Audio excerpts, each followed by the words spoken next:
Hoy quiero aprovechar este espacio para contarles algo aterrador que me pasó. Me pasó en el año 2018, cuando fui con mi novia a conocer un pueblito llamado Lagos de Moreno. Decidimos quedarnos 2 noches y rentamos un Airbnb. Una casa amueblada bastante bonita y tranquila según las fotos. Lo que más nos gustó fue que aceptaban mascotas, así que llevamos a nuestra perrita, una chihuahua que habíamos adoptado meses antes y que prácticamente iba a todos lados con nosotros. Llegamos por la mañana, dejamos nuestras cosas y salimos casi todo el día a conocer el pueblo. Recuerdo que el lugar era muy bonito, tranquilo, con calles muy antiguas. Ese primer día realmente casi no estuvimos en la casa, regresamos como por ahí de las 9 de la noche, cansados. Compramos algo para cenar en la calle. Vimos un rato la televisión y después nos fuimos a dormir. Pero desde la primera noche todo fue extraño, raro. No sé cuánto tiempo llevábamos dormidos, cuando ambos despertamos casi al mismo tiempo. Lo extraño fue la razón. Los dos sentimos claramente cómo alguien se subía a la cama, pero no como un gato o algo pequeño. Se sintió el peso de una persona adulta caminando en 4 patas sobre el colchón. Yo sentí como el peso avanzó desde la parte de los pies hacia nosotros. Mi novia se levantó asustada y me preguntó, ¿sentiste eso? Cuando me dijo eso, sentí todavía más miedo porque entonces no había sido un sueño. Prendimos la luz rápido pensando que tal vez era nuestra perrita, pero ella estaba dormida en su camita, en la cocina. Esa noche ya no pudimos dormir bien. Dejamos la televisión y la luz prendida hasta quedarnos dormidos otra vez. Al amanecer intentamos convencernos de que había sido nuestra imaginación o que ambos estábamos muy cansados por el viaje. Salimos desde temprano a desayunar y a recorrer el pueblo. Todo el día estuvimos fuera intentando no pensar en eso. Regresamos como a las 5 de la tarde completamente cansados. Mi novia se fue a su cuarto principal a acomodar unas cosas y yo me quedé sentado en el sillón, viendo televisión en la sala. La sala estaba conectada con el comedor y toda la casa estaba en silencio. Pero entonces me pasó algo. Mientras estaba sentado, vi como unos brazos femeninos rodeaban mi cuello desde atrás. Fue un abrazo, pero en cuanto sentí el contacto de la piel, me di cuenta de algo horrible. Aquellos brazos estaban helados. Pensé que era mi novia intentando jugar conmigo, así que sonreí y volteé para decirle algo que por qué estaba tan fría. Pero la sala estaba completamente sola. No había nadie detrás de mí. Sentí un escalofrío horrible y grité el nombre de mi novia. Ella me respondió desde el otro extremo de la casa. Estaba en el cuarto principal. En ese momento sentí un miedo que jamás había sentido en mi vida. Me quedé helado mirando la sala, pensando si me estaba volviendo loco o si había sido mi imaginación nada más. Pero yo sé perfectamente que lo sentí y que fue real. Eran los brazos de una mujer, alguien me había abrazado. No le conté nada a mi novia porque no quería asustarla más. Llegó la noche. Decidimos acostarnos temprano. Mi novia quería ver una película de terror, pero sinceramente yo seguía muy alterado por lo que me había pasado. Así que mejor pusimos una película de comedia. Apagamos las luces y dejamos solo la televisión encendida. Todo iba normal. Hasta me estaba olvidando de esa cosa por las risas. Hasta que a media película, nuestra perrita se despertó de golpe. Comenzó a gruñir mirando fijamente hacia una esquina vacía del cuarto. Al principio pensé que había escuchado algo afuera o que tal vez había visto algún insecto. Pero no. La perrita estaba completamente quieta, mirando hacia arriba, como si hubiera alguien parado en aquella esquina. Intentamos llamarla, pero no nos hacía caso. Ahí comenzamos a asustarnos, muchísimo. La perrita empezó a llorar y se escondió debajo de la cama, temblando. Yo me levanté aterrado y prendí la luz inmediatamente. Pero no había nadie ni nada. Esa noche prácticamente no dormimos, y honestamente fue un alivio irnos de ese Airbnb. No sé quién era aquella mujer, no sé qué había en esa casa, pero jamás volvimos ahí.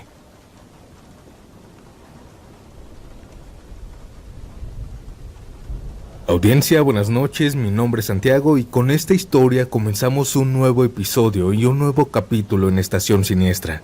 ¿Qué les pareció? Ahora, ¿están listos para seguir con el episodio?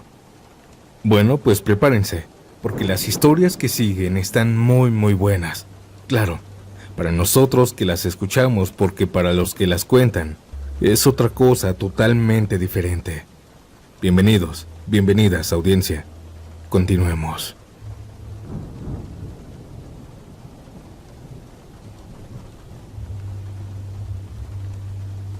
Primero que nada, quiero agradecerles por leer mi historia.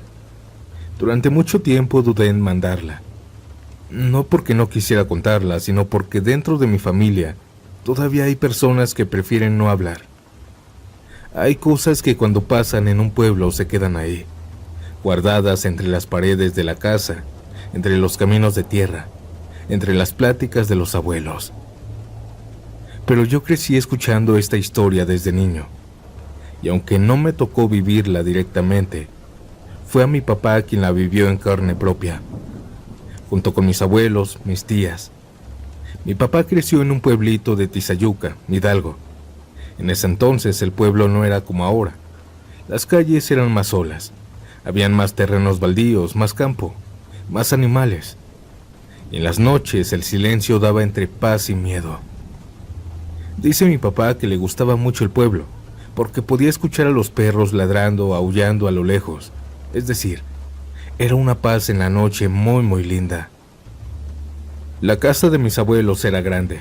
No estaba hecha con lujo, pero tenía cuartos amplios, una cocina donde siempre olía a café de olla, a leña, a comida recién hecha.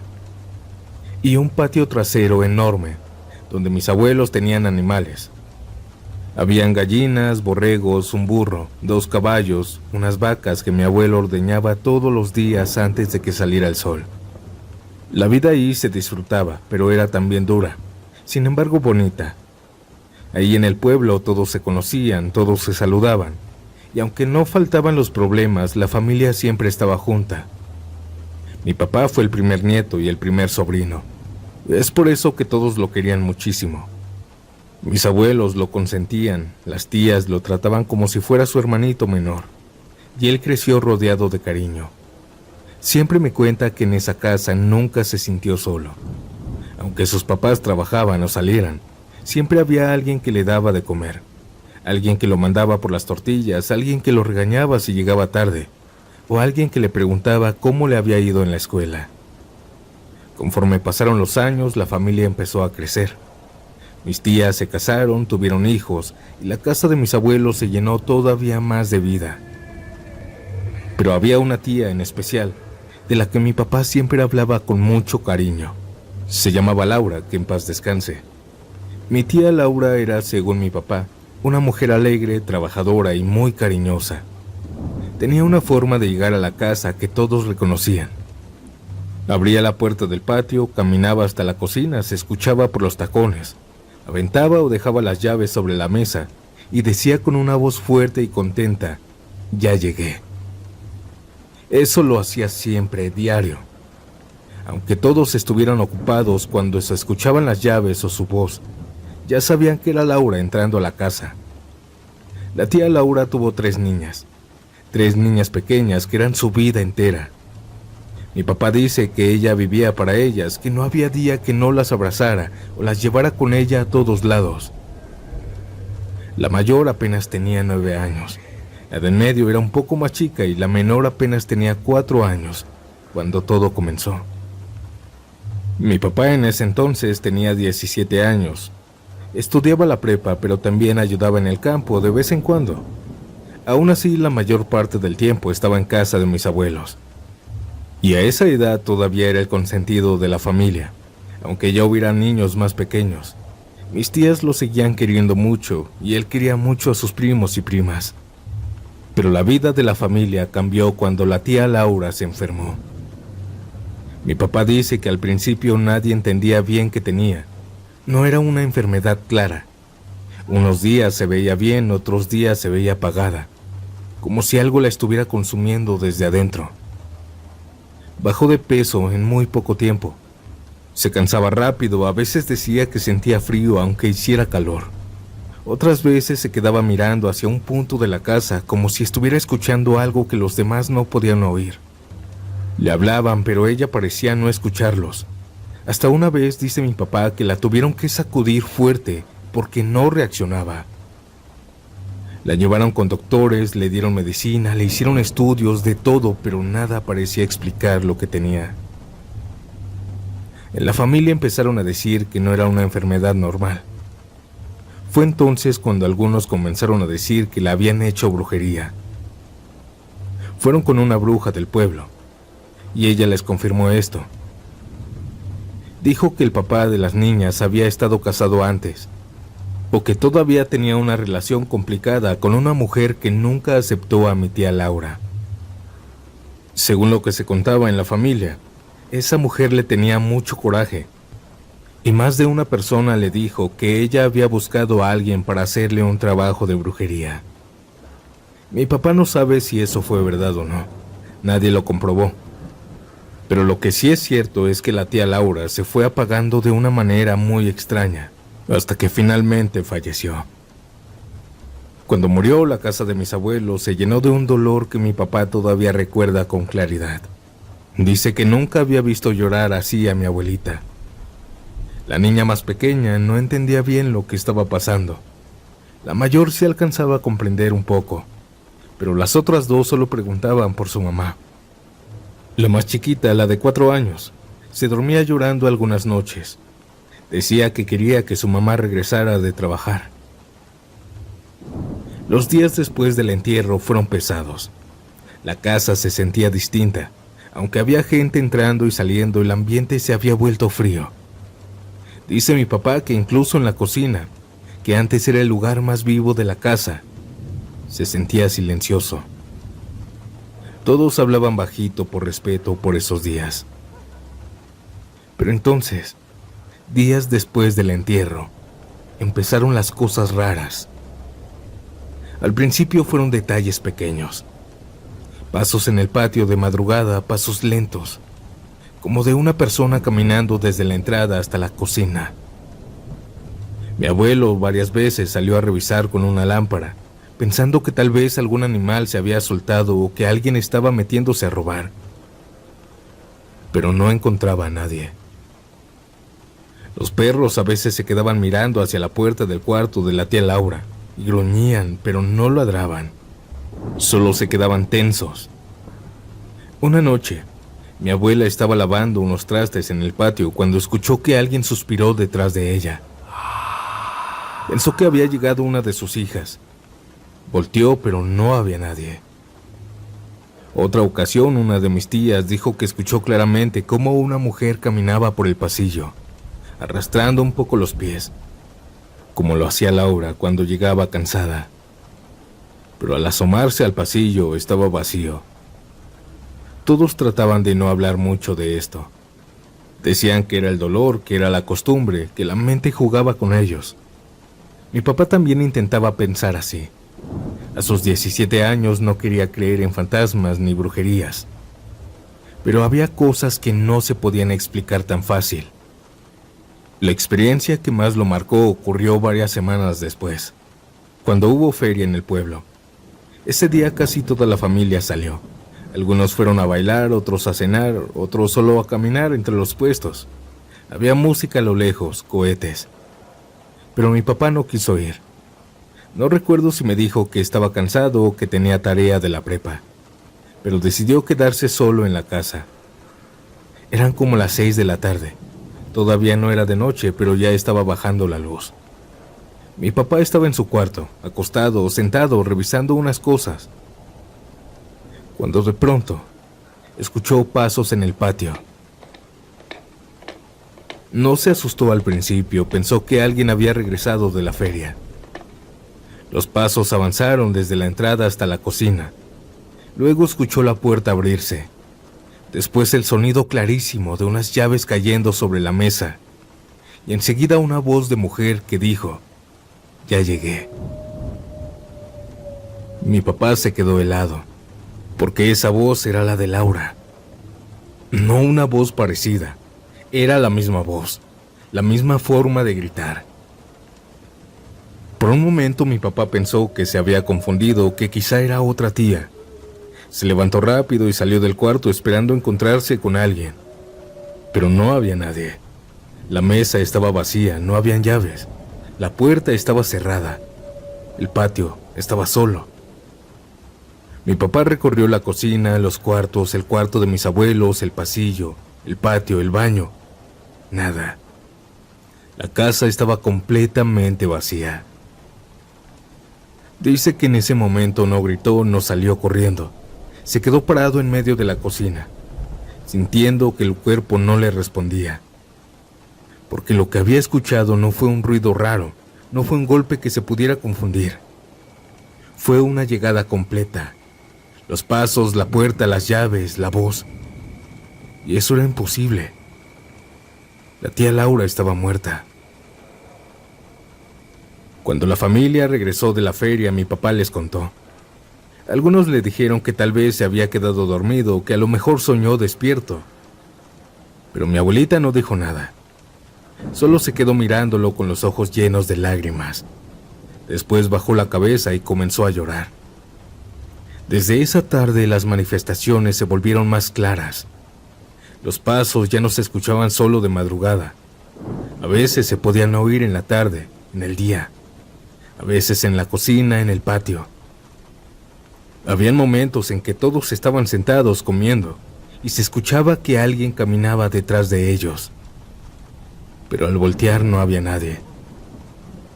En ocasiones las gallinas se alborotaban sin razón en la madrugada. Los caballos se inquietaban. Mi abuela empezó a tener sueños con Laura, sueños muy repetidos. Decía que la veía parada cerca de la cama, vestida como cuando estaba viva, pero más pálida y tranquila. En los sueños, Laura le decía: «Mamá, ya no llore por mí. Estoy bien. No llore tanto porque no me deja descansar en paz». Pero mi abuela despertaba destrozada, porque aunque el sueño parecía bonito, también la hacía sentir que su hija seguía ahí, que no se había ido del todo por ella. Lo más extraño también pasó con las niñas. La más pequeña, la de 4 años, empezó a decir que su mamá iba a verla en las noches. Al principio todos pensaron que era su imaginación, una forma de extrañarla, pero la niña lo decía con una naturalidad que daba miedo. «Mi mamá vino anoche, me acarició el pelo», decía. La niña decía que sentía una mano suave pasándole por el cabello, como Laura lo hacía cuando la dormía. A veces decía que su mamá se sentaba en la orilla de la cama y la miraba. No hablaba, solo la cuidaba. La niña de en medio también empezó a decir que era verdad, que ella la veía en el cuarto cuando apagaba las luces, pero decía que le daba miedo mirarla de frente. Por eso solo la veía de reojo. Decía que su mamá se quedaba parada cerca de la puerta o junto a la cama de su hermanita. Eso fue lo que terminó de convencer a la familia de que Laura no estaba intentando asustarlos. Estaba preocupada por sus hijas. Las había dejado muy pequeñas. Y tal vez ese amor, esa angustia, ese pendiente tan fuerte, no la dejaba descansar. Mi abuelo también tuvo otra experiencia paranormal. Y en la familia siempre se cuenta con mucho respeto. Mi abuelo era un hombre de campo, callado y enojón. Todos los días, como a las 5 de la mañana, salía al patio a alimentar a los animales y a ordeñar a las vacas. Lo hacía cuando hacía frío, con lluvia, con sueño, con lo que fuera, pero para él era rutina. Las vacas estaban en un corral un poco más alejado de la casa, al fondo del patio. Para llegar había que cruzar una parte oscura del terreno. Había un foco en el corral de las vacas. Pero esa mañana, cuando mi abuelo llegó y quiso prenderlo, pero el foco no encendió. Pensó que se había fundido. No le dio importancia. Todavía llegaba algo de luz desde la casa y desde el patio, suficiente. Entró al corral, acomodó su cubeta y comenzó a ordeñar. Pero apenas llevaba unos minutos cuando sintió algo raro. Mi abuelo decía que no fue miedo al principio, fue como un mareo, como si hubiera empezado a temblar. Mi abuelo siguió ordeñando, pero empezó a sentirse que alguien lo estaba mirando, a sentirse vigilado, como cuando estás solo y de pronto sabes que ya no. Levantó la mirada hacia el rincón más oscuro del corral y ahí vio una sombra, una figura de mujer parada en la oscuridad, inmóvil, observándolo nada más. Mi abuelo no se asustó, se quedó mirándola fijamente. Después, con una seguridad que todavía nos sorprende cuando lo contamos, dijo que reconoció esa presencia. No veía todos los detalles, pero supo que era Laura. Supo que era su hija. Se levantó despacio, dejó la cubeta a un lado y caminó hacia ella. Mientras más se acercaba, le habló como solo un padre le puede hablar a su hija muerta. Hija, ¿qué pasa? ¿Por qué sigues penando? ¿Qué te preocupa, mi amor? La figura no respondió. Mi abuelo siguió avanzando. Tus niñas van a estar bien. Nosotros la vamos a cuidar. Pero dime qué necesitas. Cuando estaba a pocos pasos de llegar a ella, la sombra desapareció frente a sus ojos. En ese mismo instante el foco del corral se encendió. Mi abuelo se quedó parado un momento, mirando el rincón vacío. Después respiró profundo, regresó con las vacas y siguió ordeñando como si nada hubiera pasado. Así era él. Cuando volvió a la casa le contó a mi abuela. Ella se soltó llorando. Después de eso, una de mis tías dijo que ya no podían seguir dejando las cosas así. Si Laura estaba penando por sus hijas, tenían que ayudarla a descansar. Decidieron hacerle un rosario. Invitaron a familiares, vecinos cercanos y a un sacerdote para que después bendijera la casa. Esa noche la casa se llenó de gente rezando. Mi papá recuerda el sonido de las voces repitiendo las oraciones, las velas encendidas, los retratos de Laura sobre una mesa y a las niñas sentadas cerca de mi abuela. Durante el rosario mi abuela lloró mucho, mis tías también. Mi abuelo estaba serio, con la mirada baja. Y antes de terminar, varios de la familia hablaron en voz alta, como si Laura estuviera ahí. Le dijeron que se fuera tranquila, que no se preocupara por sus hijas, que nadie las iba a abandonar, que iba a crecer rodeadas de familia, que podía descansar en paz. Después el sacerdote bendijo la casa, recorrió los cuartos, la cocina, el patio, el corral, y roció agua bendita mientras rezaba.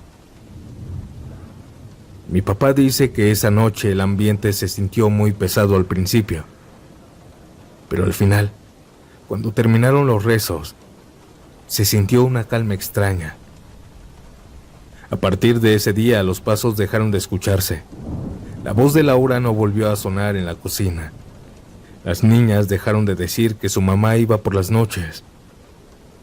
Mi abuela ya no soñó con ella de la misma forma. Todo parecía haber terminado.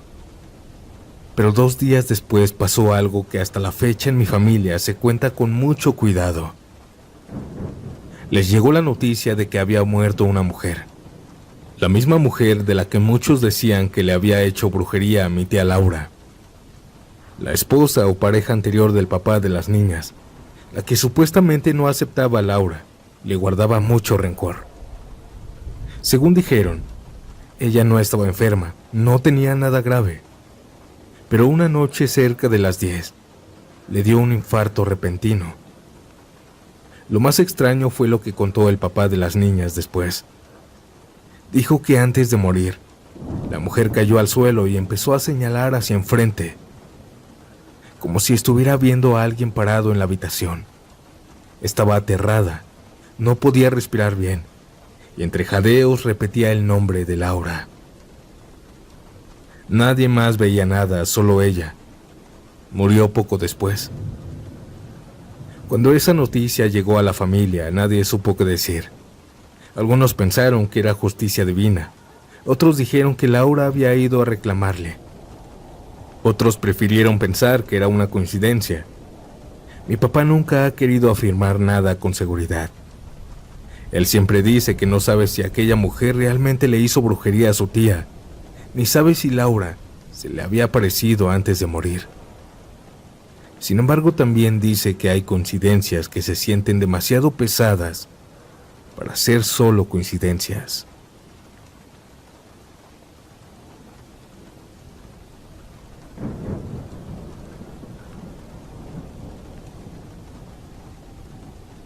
Hoy quiero compartirles una historia de terror que mi tío siempre nos contaba. Yo crecí escuchando esta historia, sobre todo en reuniones familiares o cuando se iba la luz y comenzaban las pláticas de cosas paranormales. Y aunque han pasado muchísimos años, mi tío todavía la cuenta. Todo ocurrió en un pequeño pueblo en Oaxaca. Y si bien en ese entonces ya el pueblo estaba habitado, en 1987, todavía estaba muy lejos de ser lo que es hoy en día. Para empezar, en la zona donde vivía mi tío a sus 22 años, todavía no había luz eléctrica. Las calles de noche quedaban completamente oscuras. La gente se alumbraba con velas, lámparas, candelabros, fogatas. Después de las 10 de la noche, el pueblo prácticamente moría. Las pocas personas que andaban afuera caminando, casi siempre acompañadas, porque en aquellos años todavía se hablaba mucho de brujas, aparecidos y cosas que bajaban del monte. Y aunque muchos se reían de esas historias durante el día, en las noches nadie quería salir solo. La casa de mi tío era un terreno de quizá unos 200 metros, con un patio amplio y paredes de adobe ya viejas.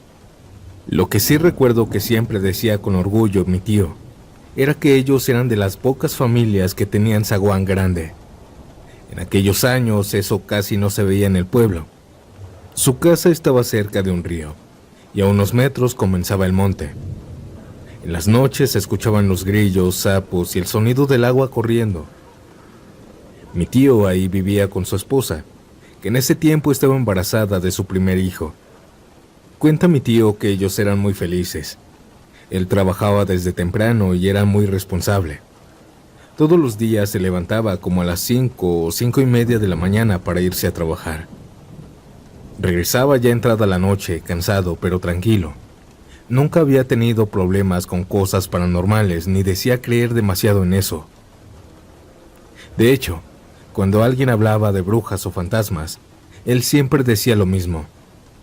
Mientras uno no se meta con nadie, nada pasa. Pero las cosas empezaron a cambiar cuando el embarazo de mi tía empezó a notarse más. Todo empezó poco a poco. Primero los perros del rumbo comenzaban a ladrar mucho en la madrugada. A veces todos los perros ladraban solamente hacia la casa. Pero lo verdaderamente raro empezó una semana después. Mi tío contaba que algunas noches, casi siempre entre las 3 de la madrugada y 4, se escuchaba caer algo sobre la azotea. No era un ruido ligero, era pesado, como si un animal grande hubiera aterrizado encima de la casa. Después comenzaban unos aleteos fuertes, pesados. Y no era solo uno. Después de unos segundos se escuchaba caer otro, y luego otro más. A veces parecían 3, a veces 4. Ellos nunca se asomaron a ver qué era. Decían que aquello sonaba demasiado grande para ser pájaros normales. Permanecían arriba, moviéndose. Lo más aterrador era que aquello podía durar hasta media hora. Imagínense, 30 minutos escuchando cosas enormes rondando sobre el techo.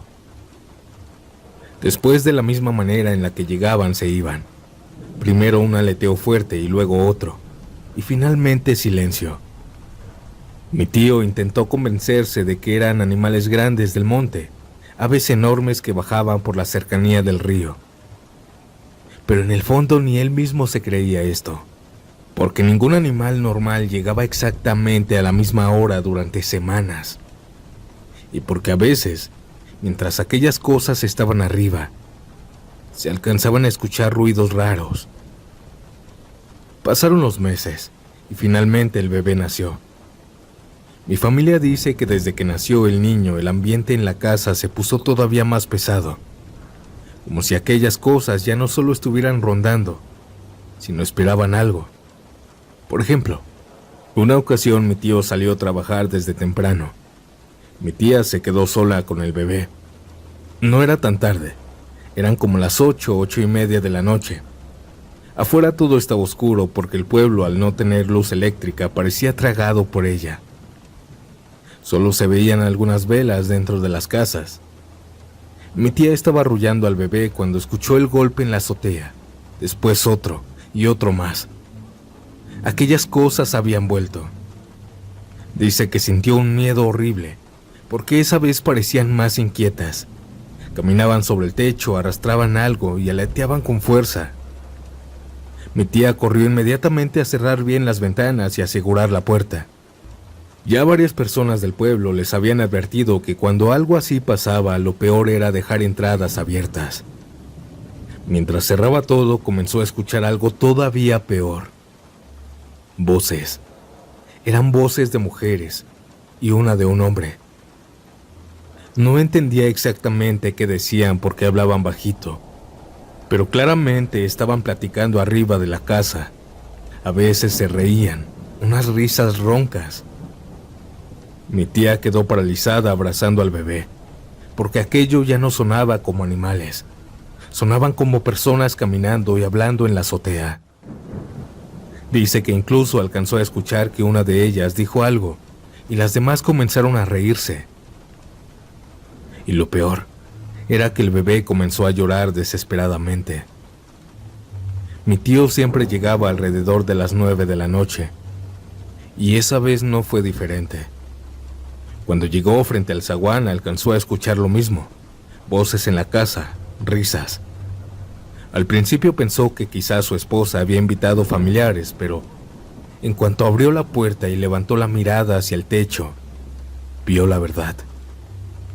Dice que vio varias figuras negras moviéndose sobre la azotea, y apenas sintieron que él las había visto, aquellas cosas comenzaron a irse.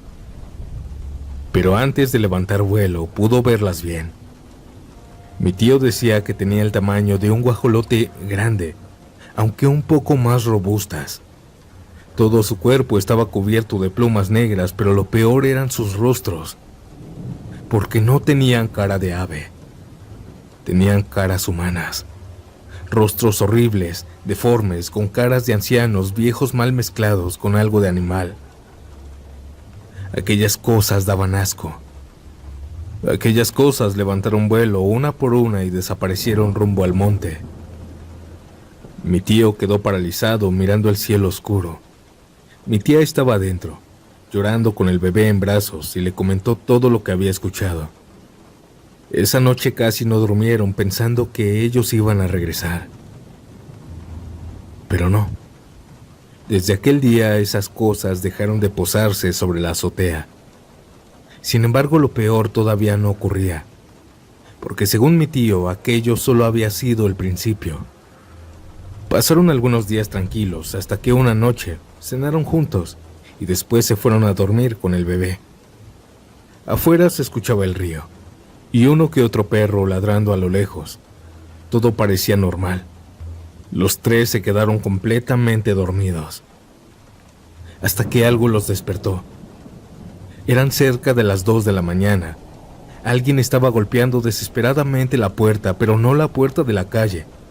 Era la puerta del cuarto. Mi tío se despertó confundido, pero los golpes siguieron, desesperados. Y entonces escucharon una voz familiar. «Hijo, ábreme, por favor». Era la voz de su mamá. Mi tío se levantó casi de inmediato, porque aquella voz sonaba exactamente igual a la de ella. «Ábreme, hijo. Hace mucho frío aquí afuera. Me estoy congelando». Mi tío estaba a punto de abrir cuando su esposa lo agarró del brazo y le dijo: «¿Pero cómo entró hasta acá?». Mi tío se quedó quieto, porque era cierto. Nadie le había abierto el zaguán y su mamá no tenía llaves. Además, ¿qué estaba haciendo ahí, a esa hora? El silencio fue horrible entre ellos dos. Hijo, apúrate, me estoy congelando. Mi tío dice que sintió cómo se le enchinó la piel, porque era exactamente la voz de su madre, la misma forma de hablar, la misma desesperación. Él se acercó a la puerta y gritó nervioso: «Voy, mamá, ahorita te abro». La voz respondió inmediatamente: «Ábreme rápido, hijo, tengo mucho frío». Mi tío decidió mirar primero porque solo decía eso, no decía nada más. La ventana tenía una tela delgada que apenas dejaba ver hacia afuera. Levantó un poco la cortina con muchísimo cuidado sin que ella se diera cuenta. Y lo que vio allá afuera lo hizo casi desmayarse. Ahí estaba. Parecía su mamá, la misma ropa, la misma cara, el mismo cabello. Pero había algo mal. Aquella mujer era demasiado alta, mucho más alta de lo normal. Y además estaba completamente quieta, sin moverse, solo mirando hacia la puerta. Mi tío entendió inmediatamente que aquello no era su madre. Retrocedió algo espantado, y su esposa comenzó a llorar abrazando al bebé, pero lo hacía en silencio. Fue entonces cuando algo recordó. Meses antes, una vecina les había dado una oración para protegerse de las brujas.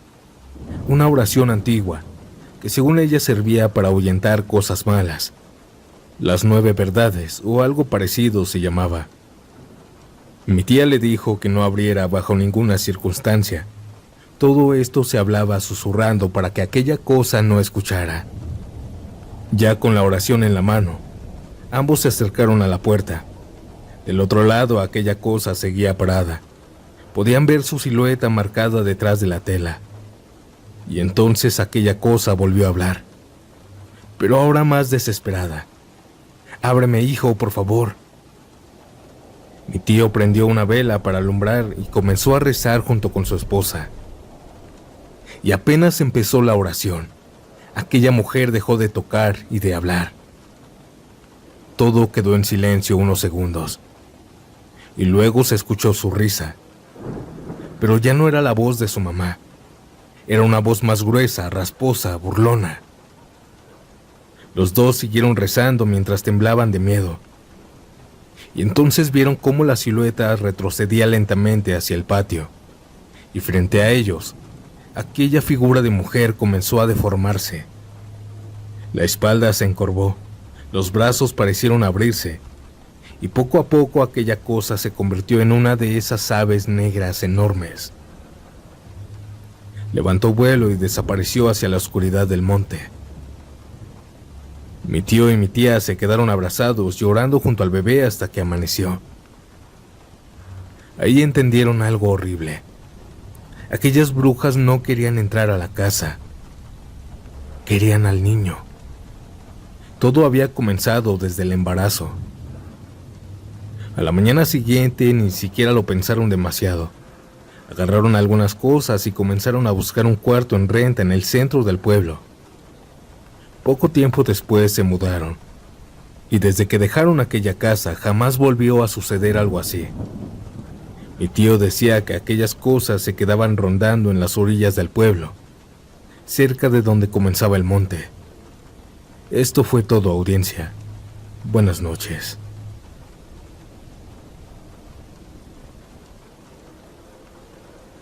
Audiencia, hemos llegado casi al final de este episodio. Espero que estas historias les estén gustando y también los hayan acompañado en esta noche. Si llegaron hasta aquí, déjame saber en los comentarios a qué hora me escuchas. Y si ustedes también tienen alguna experiencia paranormal, envíenla al correo que aparece en pantalla. No olviden dejar su like, con eso me apoyarías bastante, compartir este video, y si aún no estás suscrito, suscríbete para que siga creciendo esta comunidad. Muchísimas gracias por acompañarme una noche más, y yo los dejo con esta última historia. Y nos vemos pronto en un nuevo episodio. Buenas noches, descansen. Chao.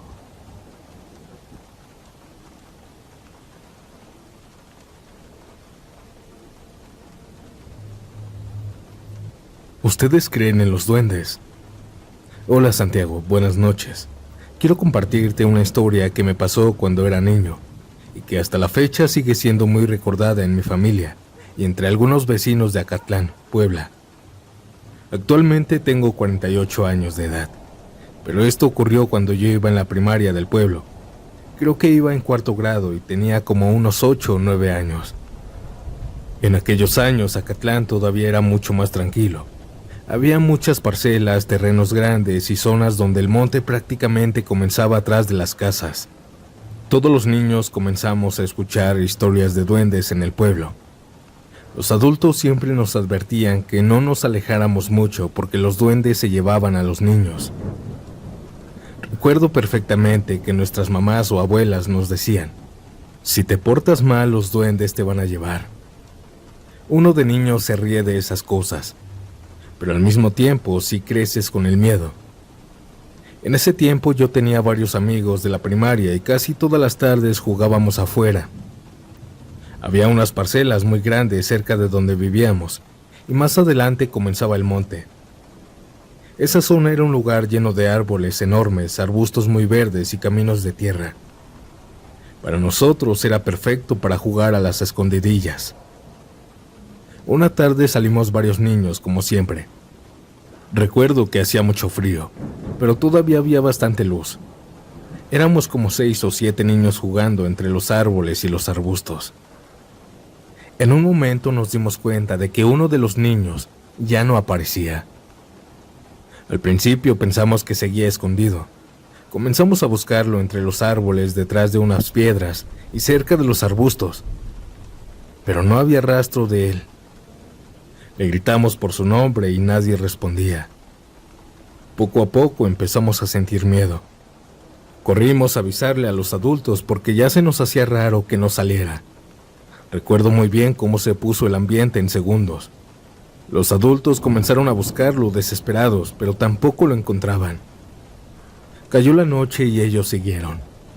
Algunos agarraron lámparas, otros antorchas, otros palos. Y entre varios hombres se metieron hacia el monte mientras las mujeres se quedaban afuera rezando y gritando el nombre del niño. Conforme fue cayendo la noche, todo se sentía más feo. A nosotros, los niños más pequeños, comenzaron a mandarnos a nuestras casas. Pero nadie podía dormir porque todos escuchábamos a la gente buscando todavía. Ya era completamente de noche cuando lo encontraron. Entre el silencio del monte comenzaron a escuchar risitas, primero suaves, luego más claras. Parecían varios niños riéndose. Los hombres siguieron el sonido pensando que quizá ahí estaba el niño perdido. Pero se escuchaban muchos niños. Las risas venían cerca de un pequeño estanque que estaba rumbo al monte, y ahí fue donde lo encontraron. El niño estaba parado dentro del agua lodosa, completamente lleno de tierra y lodo, riéndose solo en medio de la oscuridad. Dice la gente que no parecía asustado, al contrario, parecía feliz. Cuando lo sacaron y le preguntaron dónde había estado, él solo señalaba hacia los árboles y decía: estaba jugando con mis nuevos amigos. Los adultos se quedaron callados porque todos entendieron inmediatamente lo que eso significaba. Decían que los duendes se lo habían querido llevar. Lo más raro fue que el niño seguía mirando hacia el monte con una sonrisa, pues el niño decía que sus amigos estaban arriba de los árboles, que ahí vivían. Al día siguiente, varios vecinos y hasta algunos familiares le volvieron a preguntar con quién había estado jugando. Pero él respondió algo que hasta la fecha da escalofríos. Dijo que eran niños, pero no eran niños normales. Los describió como niños de piel grisácea, con dientes muy grandes, narices largas y puntiagudas, orejas puntiagudas y ropa que parecía hecha de trapo viejo. Decía que eran amables, que solo querían jugar y que le insistían mucho en que fueran con ellos más arriba del monte. También dijo algo que jamás olvidé. Me gustaba estar con ellos porque solo cantaban y se reían. El niño regresó a su casa aparentemente normal. El que estaba tranquilo era él. Los realmente asustados eran sus papás y los adultos. La historia comenzó a contarse entre todos los vecinos y el miedo se apoderó de la colonia durante meses. Recuerdo perfectamente que durante como 5 meses a ningún niño nos dejaron salir después de las 5 de la tarde. En cuanto comenzaba a bajar el sol, todos nos encerraban. Y todavía más extraño era que algunos adultos salían de madrugada a las orillas del monte para ahuyentar a los duendes. Yo nunca volví a jugar tranquilo en aquellas parcelas. Esto fue todo, audiencia. Buenas noches.